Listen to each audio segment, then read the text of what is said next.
हाँ जी स्टूडेंट्स, तो आज की क्लास में हम अपने यूनिट नंबर सेकंड का लास्ट मेथड कर रहे हैं। इसमें एक मेथड हो रहा है रिवाइज्ड मेथड। इसके अंदर एक मेथड हो रहा है बच्चे रिलैक्सेशन मेथड, जो हम बिल्कुल जब इस बुक की एंड में होंगे तब करेंगे। तब मैं बाय नेम डाल दूंगा रिलैक्सेशन मेथड यूनिट सेकंड। तो ये ध्यान रखना, वो भी इम्पोर्टेंट है, पेपर में आ सकता है सेक्शन सी में। तो उसको लास्ट में करेंगे, क्योंकि उससे पहले कुछ मेथड्स हो रहे हैं जो समझ लें अच्छे से तो उसको समझने में दिक्कत नहीं होगी। हालांकि मुश्किल नहीं है पर थोड़ा लेंथी है, इसलिए उसको सबसे लास्ट में करवाऊंगा। तो बच्चे नेक्स्ट मेथड है जो इस यूनिट का लास्ट मेथड है, एक बार पार्टीशन मेथड बोलते हैं या इसको एस्केलेटर मेथड बोलते हैं। और बच्चे पेपर में पूछ सकता है पार्टीशन मेथड या एस्केलेटर मेथड किस काम आता है। तो ए इनवर्स अगर हमें निकालना हो तो ये मेथड उस काम आता है। तो आप लिख लो अपनी कॉपी में कि पार्टीशन मेथड या एस्केलेटर मेथड का यूज़ हम किसी मैट्रिक्स का इनवर्स निकालने के लिए करते हैं। तो बच्चे लिखा भी हुआ है फाइंड ए इनवर्स, मतलब इस मेथड से हम किसी भी मैट्रिक्स का इनवर्स निकाल सकते हैं। अब क्वेश्चन देखें, मोस्ट इंपॉर्टेंट है मेथड, कई बार आता है पेपर में। यूजिंग द पार्टीशन मेथड, वो कह रहा है पार्टीशन मेथड का यूज करके, एस्केलेटर भी बोल सकता है बच्चे, नाम याद रखना, दो नाम है इसके। Determine the inverse of a matrix, एक मैट्रिक्स दे रखी है और तुम्हें इसका इनवर्स निकालना है। अब मैट्रिक्स का नाम ए है तो इसके इनवर्स को ए इनवर्स से शो करेंगे, एक तो वो निकालना है। उसके अलावा कह रहा है hence find the solution of the system of the following equation. कहता इसका जो इन्वर्स निकाल लोगे जब तुम पार्टीशन मेथड से, तो हैंस का मतलब होता है जो तुमने ए इन्वर्स निकाला है उसकी मदद से तुम इस सिस्टम को सोल्व करो। अब एक्चुअल में ये इक्वेशन को अगर हम ध्यान से देखें तो बच्चे 1 4 3, ये देखो 1 4 3, 1 3 5, 1 3 5, 1 - 1 3, 1 - 1 3। तो एक्चुअल में अगर हम इसको मैट्रिक्स फॉर्म में लिखें और इसका जो ए मैट्रिक्स होगा वो एक्चुअल में यही है। तो कुल मिलाकर हम पहले पार्टीशन मेथड से ए इनवर्स कैसे निकालते हैं वो देखते हैं। फिर ए इनवर्स जब आ जाएगा तो वो कह रहा है जो तुमने इनवर्स निकाला है उसकी मदद से इसको सोल्व करो। तो अगर अपने इसको मैट्रिक्स फॉर्म में लिखने की कोशिश करें तो एक्चुअल में ये जो कोफिशिएंट की मैट्रिक्स है वो बिल्कुल हूबहू ए के जैसी है। तो आप इसको मैट्रिक्स फॉर्म में क्या लिख सकते हो, ए एक्स इक्वल टू बी। अब अगर उसने कहा ए इनवर्स की मदद से सोल्व करना है तो ए को उधर लेकर जाएंगे, तो कुल मिलाकर x is equal to A inverse B. A inverse तुमने निकाल ही लिया होगा ऊपर पार्टीशन की मदद से, तो उसकी वैल्यू यहाँ पर रख देंगे। बी का मतलब ये राइट हैंड साइड, दोनों का मल्टीप्लाई करेंगे तो हमें unknown variable x1 x2 x3 मिल जाएंगे। तो कुल मिलाकर क्वेश्चन बड़ा सिंपल सा है, बस हमें नई चीज़ क्या सीखनी है कि पार्टीशन मेथड से ए इनवर्स निकालते कैसे हैं। तो बच्चे बस इसमें फॉर्मूले याद रखने पड़ेंगे, बाकी कुछ नहीं है इजी सा काम। तो सबसे पहले आपको ये जो 3 × 3 का मैट्रिक्स दिया हुआ है उसको आप पार्टीशन किस तरीके से करेंगे। देखो नाम है पार्टीशन, मतलब इस मैट्रिक्स को हमें किसी तरीके से पार्ट्स में डिवाइड करना है। हमेशा कैसे डिवाइड करते हैं, लास्ट कॉलम और लास्ट रो, इस तरीके से डिवाइड कर दो। तो लास्ट कॉलम को ऐसे और यहाँ पर से लास्ट रो को इस तरीके से कट कर देंगे हम इस मैट्रिक्स को। तो देखो मैंने किया हुआ है, ए मैट्रिक्स को एज इट इज़ बुलाया हुआ है। ए मैट्रिक्स बुलाने के बाद बच्चे ये पूरा मैट्रिक्स एज इट इज़ बुलाकर लास्ट कॉलम और लास्ट रो को हटा दिया हमने। बच्चे इतने इतने को नाम दे देंगे अलग से A1, इसको नाम दे देंगे A2, इसको नाम दे देंगे A3 और इसको नाम दे देंगे A4। नाम यानी ऐसे देने हैं A1 A2 A3 A4। तो मैंने साइड में लिख भी दिया, आपको इस तरीके से कटिंग करके मैट्रिक्स की A1 A2 A3 A4। तो ये पार्टीशन मेथड स्टार्ट हो चुका है बच्चे। सबसे पहले आप इस मैट्रिक्स को पार्ट्स में डिवाइड कर दोगे और इसी तरीके से करना है कि लास्ट रो और लास्ट कॉलम को यूं हटा दो और इसको A1, इसको A2, इसको A3 और इसको A4। अब जो जो चीज़ें तुम्हें दिख रही है A1 A2 A3 A4 वो नीचे लिख दो। तो A1 दिख रहा है तुम्हें 2 × 2 का मैट्रिक्स, A2 दिख रहा है तुम्हें 2 × 1 का मैट्रिक्स यानी 2 रो और 1 कॉलम, A3 दिख रहा है तुम्हें सिंगल मैट्रिक्स तो 3 मैट्रिक्स, और A4 तुम्हें दिख रहा है बच्चे 1 × 2 यानी 1 रो और 2 कॉलम। तो बुला लिए बच्चे, चारों मैट्रिक्स हमने क्रम में लिख दी। अब बच्चे सबसे पहले इस A1 के ऊपर काम करेंगे, इस A1 मैट्रिक्स का इन्वर्स निकालेंगे। तो बच्चे A1 का अगर इन्वर्स निकालना है तो A1 आपके पास 2 × 2 की मैट्रिक्स है, तो इसका इन्वर्स निकालना बहुत आसान है। किसी भी मैट्रिक्स के इन्वर्स का फॉर्मूला होता है adjoint A1 upon determinant A1। तो तुम यहाँ पर देखो वो थोड़ा साफ सा नहीं है, तो मैं इस A1 मैट्रिक्स का सबसे पहले इन्वर्स निकाल रहा हूँ क्योंकि आगे जो फॉर्मूले लिखूंगा उसमें A1 इन्वर्स की जरूरत होगी। तो पहले ही निकाल लेते हैं A1 इन्वर्स का formula adjoint A1 upon determinant A1। देखो एडजॉइंट A1 वैसे तो आपको पता होना चाहिए कोफैक्टर्स की मैट्रिक्स का ट्रांसपोज। तो आज आप लोग अपने इन्वर्स निकालने को देखें कि किस तरीके से किसी भी मैट्रिक्स का इन्वर्स निकालते हैं। पर बाकी 2 × 2 की मैट्रिक्स है तो हमें कोफैक्टर देखने की जरूरत नहीं है। सीधा एडजॉइंट A1 की जो वैल्यू होगी उसके लिए आप इन दोनों एलिमेंट्स को इंटरचेंज कर दो। तो बचे 3 और इधर 1 आ गया, इंटरचेंज कर दिया। और इसमें जो एलिमेंट्स होते हैं उनके साइन चेंज कर दो। तो दोनों प्लस के हैं तो दोनों को क्या कर दो, माइनस का। और अपोन में डिटर्मिनेंट A1 बच्चे, अगर इसका डिटर्मिनेंट निकालें तो 3 - 4 -1। तो बच्चे डिटर्मिनेंट A1 कितना आ गया, -1। अब -1 को अगर अंदर इस मैट्रिक्स में मल्टीप्लाई करें तो साइन चेंज हो जाएंगे, तो वो आ जाएगा हमारा A1 इनवर्स। तो वापस सुन लो, A1 इनवर्स निकालने का formula adjoint A1 upon determinant A1। वैसे 3 × 3 का अगर एडजॉइंट निकालना पड़ता है तो तुम्हें पता होना चाहिए कोफैक्टर्स की मैट्रिक्स का ट्रांसपोज, इसका मीनिंग ये होता है। पर 2 × 2 में ज़्यादा सोचने की जरूरत नहीं है। इन दोनों को करो इंटरचेंज, तो मैंने कर दिया, और इनके साइन चेंज कर दिए। उसके बाद डिटर्मिनेंट A1 से डिवाइड, तो इसका डिटर्मिनेंट निकालेंगे तो 3 - 4 -1। तो बच्चे बेसिकली हमने A1 इन्वर्स निकाल लिया। अब -1 से इन सबको मल्टीप्लाई कर देंगे तो साइन चेंज हो जाएंगे चारों एलिमेंट्स के। तो वो पीछे पेज पे हमने A1 इन्वर्स निकाल रखा है। तो वापस बच्चे सबसे पहले मैट्रिक्स बुलाकर उसके पार्ट्स में डिवाइड करोगे, इसी तरीके से लास्ट रो लास्ट कॉलम से कट कर दोगे। A1 A2 A3 A4, फिर A1 मैट्रिक्स जो भी है उसका क्या निकाल लोगे, इन्वर्स। तो तुम्हारे लेवल पे 3 × 3 का ही आएगा, तो ज़्यादा मुश्किल नहीं है, एज इट इज़ लिख देना। और फिर पहले हम इसका इन्वर्स निकालेंगे इस मेथड से। और फिर क्योंकि देखा हमने जो क्वेश्चन का सॉल्यूशन निकालना है उसमें एक्चुअल में जो कोफिशिएंट की मैट्रिक्स है वो A को ही रिप्रेजेंट कर रही है, तो AX = B। और उसने कहा है इन्वर्स की मदद से सोल्व करो, तो हम A को उधर ले गए तो A इन्वर्स हमने यहाँ से निकाल ही लिया होगा, और B हमारे पास है ही, तो फाइनली हमारे पास सॉल्यूशन आ जाएगा। बच्चे ज़्यादा से ज़्यादा क्या कर सकता है, इसके दूसरे क्वेश्चन में क्या कर सकता है, मैट्रिक्स दी होगी उसका इन्वर्स निकालो, और वो कहेगा उसकी मदद से इस सिस्टम को सोल्व करो। और इस सिस्टम में ज़्यादा से ज़्यादा वो यहाँ पर A मैट्रिक्स ना देकर इस मैट्रिक्स का ट्रांसपोज दे देगा। तो हम मैट्रिक्स फॉर्म में इसको A ट्रांसपोज X = B लिख लेंगे। फिर A ट्रांसपोज उधर जाएगा तो A ट्रांसपोज का इन्वर्स, प्रॉपर्टी होती है A ट्रांसपोज का इन्वर्स बराबर A इन्वर्स का ट्रांसपोज। तो A इन्वर्स तुम निकाल ही चुके होगे, उसका ट्रांसपोज कर लेंगे और B से क्या कर देंगे, मल्टीप्लाई। तो मैं दिखा दूंगा, बस 2 ही टाइप के क्वेश्चन है, इसके अलावा इसके अंदर कोई और खास बात नहीं है। और सिर्फ इतना क्वेश्चन भी आ सकता है, एक मैट्रिक्स देके कहेगा कि पार्टीशन मेथड से उसका इन्वर्स निकालो, कोई सोल्व नहीं करवाएगा, तो फिर उतना भी आ सकता है। तो बच्चे इतना तुम समझ ही गए होगे। तो मैं नेक्स्ट स्टेप में A1 इन्वर्स की वैल्यू लिख रहा हूँ इस -1 से पूरी इक्वेशन को मल्टीप्लाई करके। अच्छा, उतना काम तो हमने कर दिया। तो बच्चे ये अच्छे से साफ साफ निकाला भी हुआ है। तो बच्चे A1 इन्वर्स इसको बाद में बात करते हैं। A1 इन्वर्स जो मैंने अभी भी पीछे निकाल के दिखाया है वो रखा हुआ है। -1 से सारों को मल्टीप्लाई कर देंगे तो ये आ जाएगा। अब बच्चे हमें क्वेश्चन में किस मैट्रिक्स का इन्वर्स निकालना है, हमें निकालना है A मैट्रिक्स का इन्वर्स। तो जो नेक्स्ट पेज पे A स्टार्टिंग में लिखा हुआ है, देखो ध्यान से, A इन्वर्स। अब A इन्वर्स को भी हम 4 कैटेगरीज में बांट रहे हैं, B1 B2 B3 B4। Confuse मत हो जाना, ये A1 इन्वर्स तो वो जो A1 मैट्रिक्स 2 × 2 की थी उसका निकाला हुआ है। अब हम पूरे का इन्वर्स निकाल रहे हैं, जो A मैट्रिक्स का इन्वर्स हमें क्वेश्चन में निकालना था। तो उसको रिप्रेजेंट करेंगे A इन्वर्स से, और उसके भी 4 पोर्शंस करेंगे, B1 B2 B3 B4। अब बस हमें इन चारों की वैल्यूज़ निकालनी है। जैसे ही चारों की वैल्यू निकाल देंगे, उठाकर यहाँ पर रख देंगे एज इट इज़, तो वो हमारे पास उस A मैट्रिक्स का क्या आ जाएगा, इन्वर्स। तो बच्चे अब कैसे निकालेंगे, उसके लिए ये ट्रिक याद रखनी है, 3 2 4 1। मतलब पहले B3 निकलेगा, फिर B2, फिर B4 और फिर B1। तो ये 32 41 नंबर याद रखना कि पहले B3 का फॉर्मूला लगाना है, फिर B2 का, फिर B4 का और फिर B1 का। तो सबसे पहले B3 का फॉर्मूला लगा रहे हैं। तो बच्चे फॉर्मूला बस याद, ये 4 फॉर्मूले याद करने हैं, बाकी कुछ नहीं करना है इस मेथड के अंदर। फ्री के मार्क्स हैं, 10 मार्क्स में आ सकता है सेक्शन सी में, तो इंपॉर्टेंट है क्वेश्चन। तो B3 का फॉर्मूला है A3 - A4 A1 inverse A2, और फिर इस पूरी मैट्रिक्स का इनवर्स।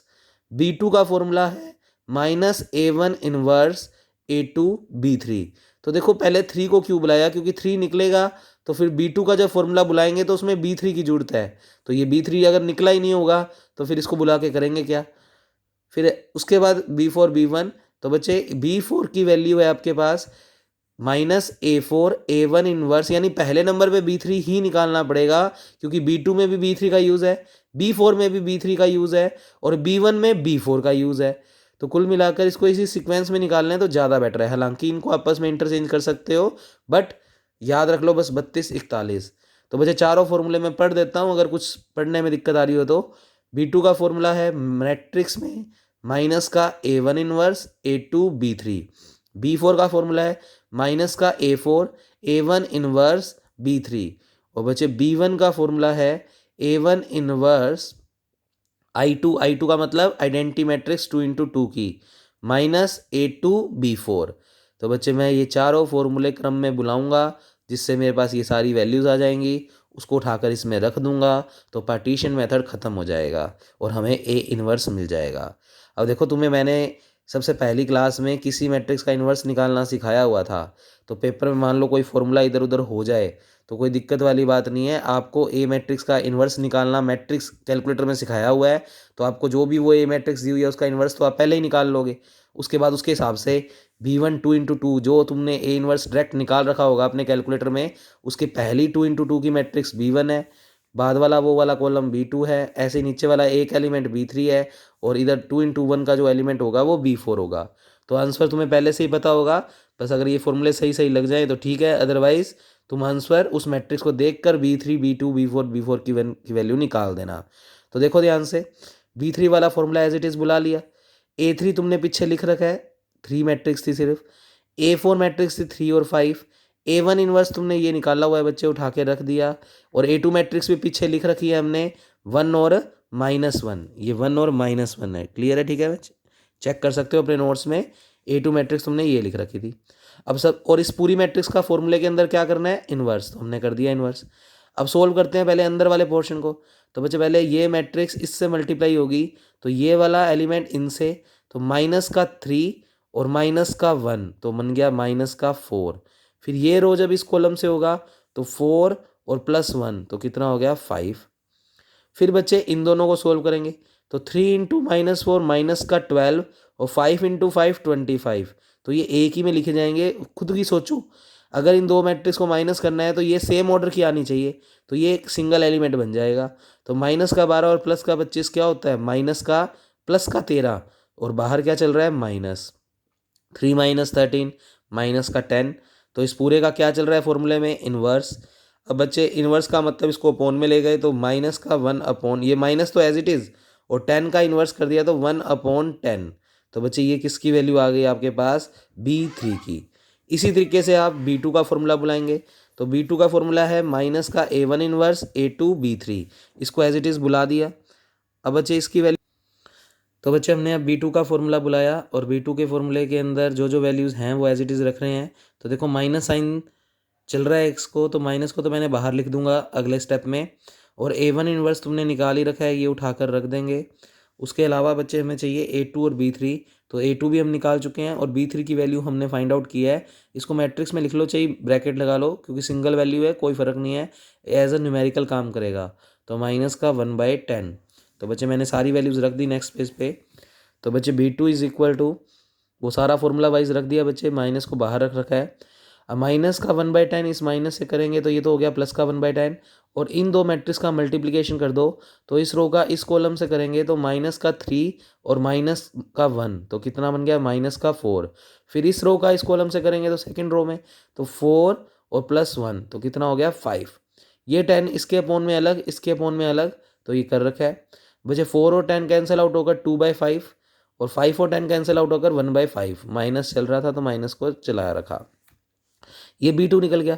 अब B4 का फॉर्मूला बुला लिया तो माइनस का A4 A1 inverse B3 minus as it is A4 हमने निकाल रखा है, रख दिया। A1 इन्वर्स भी निकाल रखा था और B3 की वैल्यू थी -1/10। अब सबसे पहले इन दो मैट्रिक्स का मल्टीप्लाई कर दिया तो इस रो का इस कॉलम से करेंगे तो 3 × 3 -9 और 5 × 4 20। इसी तरीके से इस रो का इस कॉलम से करेंगे तो ये आ जाएगा। साथ में पूरी मैट्रिक्स के बाहर चल रहा है -1/10 और ये माइनस। अब पहले इसको सोल्व कर दो, 20 - 9 11, 3 - 5 -2, बाहर चल रहा है -1/10। बचे इसका पूरा इससे करेंगे यानी -1/10 इसके अपोन में भी और इसके अपोन में भी कर दिया और माइनस का भी अंदर मल्टीप्लाई कर दिया, तो उसके अकॉर्डिंग ये सब कुछ बन गया।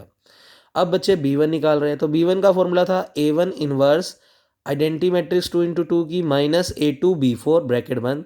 तो A1 इन्वर्स हम निकाल चुके हैं। फिर ब्रैकेट यहाँ पर चाहो तो एक ब्रैकेट लगा लो, क्योंकि ये पूरी चीज़ यहाँ पर आगे ब्रैकेट में है। तो ध्यान से देखें, I2 का मतलब 2 × 2 का आइडेंटिटी मैट्रिक्स माइनस A2 हम पीछे निकाल कर रखे हैं, और B4 हमने अभी अभी निकाला है, उसको एज इट इज़ रख दिया। अब सबसे पहले इसका इससे मल्टीप्लाई करेंगे तो एक 2 × 2 की मैट्रिक्स आ जाएगी।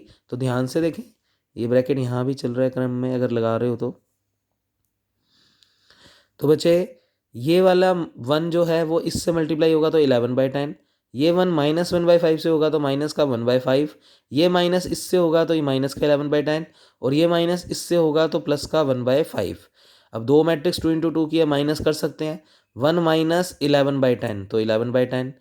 उसके बाद 0 माइनस 1/5 तो माइनस माइनस क्या हो जाएगा, प्लस।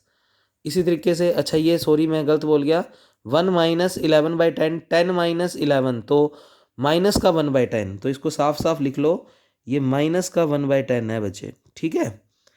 तो थोड़ा सा ध्यान से केयरफुली, तो 1 - 11/10 को लिखेंगे तो 10 - 11 -1/10। बाकी ये कैलकुलेशन थोड़ी चेक कर लेना, जो भी है वो सिंप्लीफाई आप लोग कर लेना।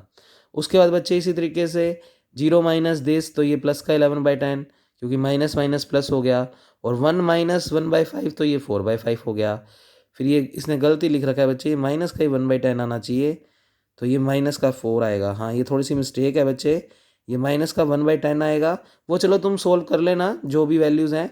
उसके बाद ये दो मैट्रिक्स का मल्टीप्लाई तो हमें आता ही है, इस रो का इस कॉलम से, फिर इस रो का इस कॉलम से करेंगे तो ये, इस रो का इस कॉलम से करेंगे तो यहाँ पर, और इस रो का इस कॉलम से करेंगे तो यहाँ पर।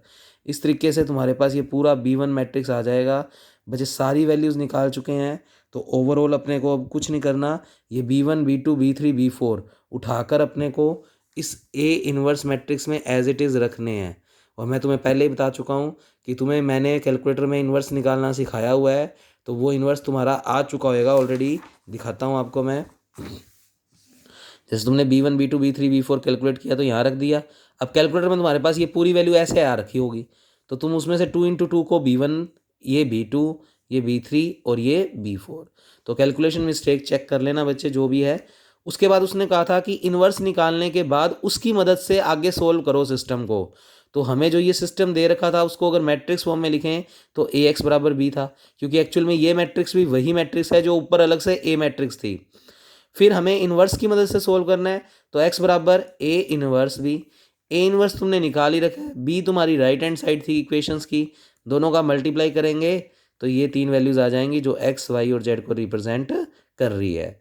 तो बच्चे इस तरीके से हम पार्टीशन मेथड से किसी भी क्वेश्चन को सोल्व कर सकते हैं। अभी नेक्स्ट क्वेश्चन तुम्हारा पूरा एज इट इज़ होमवर्क है। आप पहले इस A मैट्रिक्स का पार्टीशन मेथड का यूज़ करके इन्वर्स निकालोगे, और फिर वो कह रहा है उस इन्वर्स की मदद से इस सिस्टम को सोल्व करो। अब इसमें भी ध्यान से देखें, तो 3 2 1 3 2 1 2 3 2 2 3 2 1 2 2 1 2 2। इसका मतलब इसकी अगर मैट्रिक्स फॉर्म की बात करें तो ये कोफिशिएंट की मैट्रिक्स बिल्कुल A मैट्रिक्स ही है। तो AX = B, A को उधर लेकर जाएंगे तो A inverse B। A inverse हम यहाँ से निकाल ही लेंगे पार्टीशन मेथड से, वो उठाकर रख देंगे, और B में ये वाली मैट्रिक्स है, दोनों का मल्टीप्लाई, तो हमें X1 X2 X3 की वैल्यू मिल जाएगी। तो मैं पोज में तुम्हें सारा क्वेश्चन दिखा देता हूँ बच्चे, तो इसकी कैलकुलेशन कर लेना। और इन्वर्स भी कैलकुलेटर से निकाल के देखना कि जो तुमने निकाला है और कैलकुलेटर ने निकाला है वो सेम है या नहीं। सेम आना चाहिए वो, नहीं तो तुम्हारी कैलकुलेशन मिस्टेक है। कैलकुलेटर कभी गलत नहीं होता, और हाँ, कैलकुलेटर में अगर वैल्यू गलत डालोगे तो बात अलग है, तो क्रॉस चेक भी हो जाएगा। आप अपने आप से कैलकुलेशन करना, नोट्स के अकॉर्डिंग मत करना, खुद से दिमाग लगा के कैलकुलेशन करना आप लोग। तो ये पूरा क्वेश्चन का मैंने सॉल्यूशन आपको इस वीडियो में ही दिखा दिया है, तो ये कुल मिलाकर आएगा। अच्छा, आंसर भी हमें चेक करना होता है, आंसर हमें चेक करना आता है। ये देखो, इन सिस्टमों को सोल्व करने के लिए कैलकुलेटर में मैंने बताया था ना कि कैसे मोड में जाकर, इक्वेशन में जाकर ये पूरी मैट्रिक्स पुट कर दोगे, तो तुम्हें पहले से X1 X2 X3 भी पता होगा। यानी इस पूरे पेपर में तुम्हें सॉल्यूशंस पहले से पता होंगे कि आंसर क्या ही आने वाले हैं। तो तुम्हारे अगर गलत भी आ रहे हैं तो तुम उनको पहले चेक करके एज इट इज़ वो लिख देना, जिससे तुम्हारा आंसर गलत ना माना जाए। ठीक है बच्चे, तो ये क्वेश्चन भी कंप्लीट। अब नेक्स्ट क्वेश्चन और लास्ट क्वेश्चन, और ये चैप्टर, ये यूनिट ख़त्म। रिलैक्सेशन इसका लास्ट में करवाऊँगा बिल्कुल, तो वो बिल्कुल एंड में। उसके लिए तुम्हें गॉस जैकोबी और सीडल याद रखना होगा। तो जिस दिन करवाऊँगा उससे पहले वाली वीडियोज़ में बोल दूँगा कि गॉस जैकोबी और सीडल पढ़ कर आएँ। अब बच्चे ऊपर वाली चीज़ मत देखना, तुम्हें एक मैट्रिक्स दी हुई है ए, और वो कह रहा है इसका सबसे पहले इन्वर्स निकालो, एंड हैंस मतलब जो पार्टीशन मेथड से इन्वर्स निकाला है उसकी मदद से इस सिस्टम को सोल्व करो। अब बच्चे ये जो मैंने आज की वीडियो में पहला क्वेश्चन करवाया था पार्टीशन वाला, वो यही वाली ए मैट्रिक्स थी, तो आप चेक कर लेना वो वाली मैट्रिक्स और आज पहला जो क्वेश्चन करवाया है वो बिल्कुल सेम है। तो इन्वर्स तो हमने उठा के वही वाला लिख लिया, तुम्हें प्रूव करना है, तुम्हें पार्टीशन से इसका ए इन्वर्स निकालना सिखा दिया आज, तो इसका इन्वर्स निकालना, क्योंकि ये मेरे को पता है वही मैट्रिक्स है तो मैंने इन्वर्स डायरेक्ट लिख लिया। तो देखो लिखा भी, एग्जाम्पल 1 जो आज हमने पार्टीशन मेथड में किया था, तो ए इन्वर्स इस मैट्रिक्स का हम निकाल चुके हैं पार्टीशन से, उसको डायरेक्ट बुला लिया। अब थोड़ा सा ध्यान से देखें, तो अब की बार हमें इस सिस्टम को सोल्व करना है जो इसका इन्वर्स निकालना है हमने उसकी मदद से। तो बच्चे अब ध्यान से अगर हम देखें, तो ये जो ए मैट्रिक्स ऊपर गिवन है उसमें 1 4 3, जबकि इधर तो 1 1 1 आ रहा है, पर थोड़ा सा दिमाग लगाया, अगर इस ए मैट्रिक्स का ट्रांसपोज कर दूं यानी रो और कॉलम को इंटरचेंज कर दूं, तो ये 1 4 3 जो है वो यहाँ चले जाएंगे, 1 3 5 जो है वो यहाँ चले जाएंगे, ये 1 - 3 है। ठीक है बच्चे, तो वो थोड़ा सा देख लेना। इसी तरीके से 1 - 1 3, तो बच्चे इसका मतलब अब की बार हमें जिस सिस्टम को सोल्व करना है उसमें ये जो मैट्रिक्स है वो ए को रिप्रेजेंट नहीं कर रही, उस मैट्रिक्स के ट्रांसपोज को रिप्रेजेंट कर रही है। तो बस दो ही तरीके के क्वेश्चन बन रहे थे, पहले वालों में सीधा ए ही होता था ये, पर अब वाले क्वेश्चन में ये ए नहीं है, अगर ए का ट्रांसपोज है। तो अगर मैं इसको मैट्रिक्स फॉर्म में लिखूं तो A transpose X is equal to B, तो इसका एक्चुअल में ये ए मैट्रिक्स ना होकर ए का ट्रांसपोज है, तो A transpose X is equal to B. A transpose को उधर लेकर जाएंगे तो ए ट्रांसपोज का इन्वर्स, फिर साइड में प्रॉपर्टी लिख लो, ए ट्रांसपोज का इन्वर्स इक्वल होता है ए इन्वर्स का ट्रांसपोज। तो बच्चे ए ट्रांसपोज के इन्वर्स को लिख दिया ए इन्वर्स का ट्रांसपोज।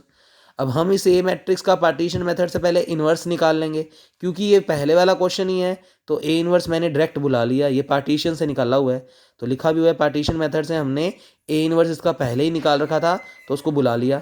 ये ए इन्वर्स यहाँ रखेंगे पर उसका क्या लेंगे, ट्रांसपोज। तो बच्चे ए इन्वर्स का पहले ट्रांसपोज निकाल लिया, तो रो और कॉलम को क्या कर दिया, इंटरचेंज। ये ए इन्वर्स का ट्रांसपोज आ गया, उसे उठाकर यहाँ पर रख दो, और बी मैट्रिक्स है आपके पास 1 6 4, तो इन दोनों का जैसे ही मल्टीप्लाई करेंगे तो आपको अननोन वेरिएबल्स की वैल्यू मिल जाएगी। अब बच्चे आपके लिए एक होमवर्क है, ये यूनिट हमारा कंप्लीट हो गया। नेक्स्ट यूनिट मैं करवाऊंगा यूनिट नंबर आपको 3rd। तो यूनिट नंबर जो 3rd करवा रहा हूँ उसमें पेपर में eigen value and eigen vector के 2 × 2 या 3 × 3 के आइगन वैल्यू वेक्टर निकालने आ सकते हैं। कुछ छोटी छोटी थ्योरमें करवाई हुई हैं आपको, आपके बैच के अंदर पहले भी एक आइगन वैल्यू वेक्टर का चैप्टर भेजा हुआ है जो आपके अलजेब्रा में भी है। अलजेब्रा में इतना इंपॉर्टेंट नहीं है, पर न्यूमेरिकल वाले में ये यूनिट नंबर 3rd के लिए इंपॉर्टेंट है। तो जो कल यूनिट नंबर 3rd करवाऊंगा उसमें आइगन वैल्यू वेक्टर नहीं करवाऊंगा, तो आप थोड़ा सा रिमेंबर रखना कि आपने नोट्स तो बना ही रखे हैं अलजेब्रा में, तो उसकी स्टार्टिंग की जैसे वो सिंपल सी थ्योरम में थी, हर्मिशियन मैट्रिक्स की आइगन वैल्यू रियल होती हैं, स्क्यू हर्मिशियन की आइगन वैल्यू या तो जीरो या प्योरली इमेजिनरी, आइडम्पोटेंट मैट्रिक्स की यूनिट मॉडुलस, ऐसे ऐसे करके 4 5 थ्योरमें थी ना छोटी छोटी, वो थ्योरम्स और आइगन वैल्यू और वेक्टर निकालना, उतना उतना काम आपको इस यूनिट के लिए भी, यूनिट नंबर 3rd के लिए इस न्यूमेरिकल की बुक में याद करके रखना है, क्योंकि पेपर में उससे रिलेटेड थोड़े से क्वेश्चन आते हैं। हाँ, मिनिमल डायगोनलाइजेशन ये कुछ नहीं आएगा इसमें। तो यूनिट 3rd में आइगन वैल्यू वेक्टर का बेसिक मतलब 2 × 2 3 × 3 की आइगन वैल्यू निकालना, आइगन वैल्यू वेक्टर की स्टार्टिंग में जो थोड़ी बहुत डेफिनेशनें लिखवाई हैं, स्पेक्ट्रम क्या होता है, आइगन वैल्यू क्या होती है, आइगन वेक्टर क्या होता है, वो सब, और छोटी छोटी जो 5 7 थ्योरमें थी स्टार्टिंग में, तो वो आपको इस यूनिट नंबर 3rd के अंदर वापस लिखनी है। वापस लिखो या ना लिखो, पर रिमार्क डाल लेना कि जब आप इस पेपर के लिए जाओ पेपर देने, तो उसके अंदर वो आइगन वैल्यू वेक्टर के क्वेश्चंस और वो 5 7 थ्योरमें जो मैंने बोली हैं वो याद रख कर जाना। और उसके अलावा इसमें जो नई चीज़ें दो हैं वो मैं आपको कल की या परसों की क्लास में करवा के ख़त्म कर दूंगा, तो ये यूनिट नंबर 3rd भी कंप्लीट हो जाएगा। तो बच्चे ओके, कल मिलते हैं हम यूनिट नंबर 3rd के साथ। Thank you.